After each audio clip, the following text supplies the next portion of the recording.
Hello everyone, welcome to my SR Sara recipe.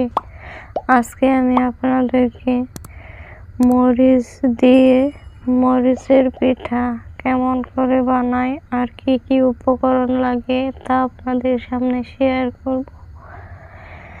এখন আমি এখানে একটা পাত্রে নিয়ে নিয়েছি সিদ্ধ চালের গুঁড়োটা 2 কেজির মতো আমি চাল দিয়েছি ভাঙানোর জন্য। সেই সবগুলো গুঁড়ি আমি দিয়ে দিয়েছি।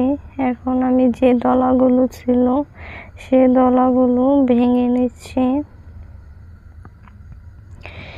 এখন আমি এখানে হরু ফুল দিয়ে দিচ্ছি। হরু ফুলটা আমি কুচি করে কেটে নিয়েছি। এখানে আমি দিয়ে দিলাম। এখন একটু হলুদ ফুলটাকে ভালো করে মিক্স করে নিলাম গুঁড়ো দিয়ে। এখানে দিয়ে দিলাম ধনিয়া পাতা কুচিটা দিয়ে এখন আমি সবগুলো বাটা মশলা দিয়ে দিব। এখানে পেঁয়াজ রসুন বাটা ছিল, সে পেঁয়াজ রসুন বাটাটা দিয়ে দিলাম। এখানে আমি জিরা বাটাটা দিয়ে দিচ্ছি। এখানে আমি কাঁচা হলুদ বেটে নিয়েছিলাম, সে হলুদ বাটাটা দিয়ে দিলাম। এখানে আমি কাঁচা মরিচটাও ফেটানো কাঁচা মরিচটাও দিয়ে দিয়েছি।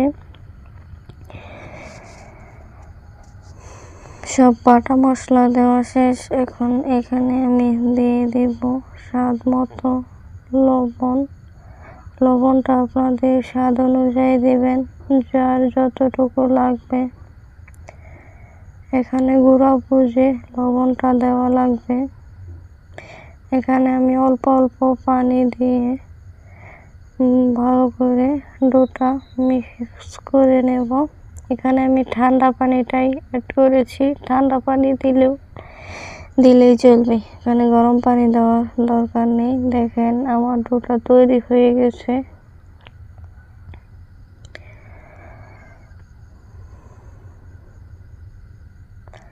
দেখেন আমি আপনাদেরকে দেখাচ্ছি কেমন করা লাগবে মরিচের পিঠার জন্য ডোটা।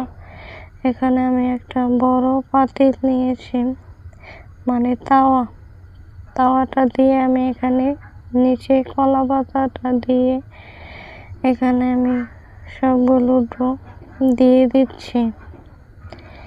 দিয়ে এখন আমি পিঠাটা ভালো করে মেলিয়ে দিলাম। এখানে আমি উপরটাতেও কলা পাতা দিয়ে দিচ্ছি। কলা পাতাটা ভালো করে কেটে মুছে নিয়েছি, সেই কলা পাতাটা এখন আমি উপরে দিয়ে দিচ্ছি। এখানকার এই সাইডটাতে একটুখানি খালি রয়েছে, সেই সাইডটাতেও আমি দিয়ে দিলাম। এখন আমার কলা পাতাটা দেওয়া শেষ। দেখেন আমি উপরটাতে আগুন দিয়ে দিয়েছি, নিচে দিয়েও আগুন জ্বলছে। দেখেন আমার পিঠাটা হয়ে গেছে। আমি আপনাদেরকে নামানোটা দেখাতে পারি নাই।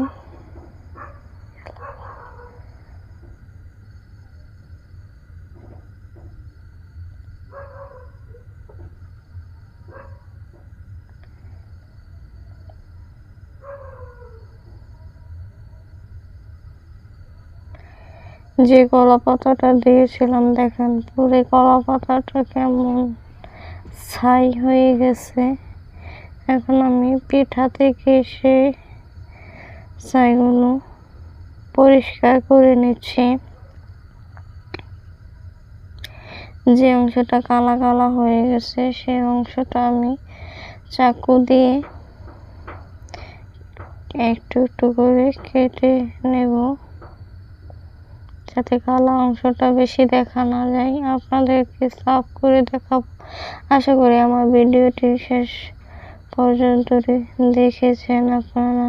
আমার ভিডিওটি ভালো লাগলে সাবস্ক্রাইব করবেন, বেল বাটনটি অন করে রাখবেন পরবর্তী ভিডিওর নোটিফিকেশন পাওয়ার জন্য।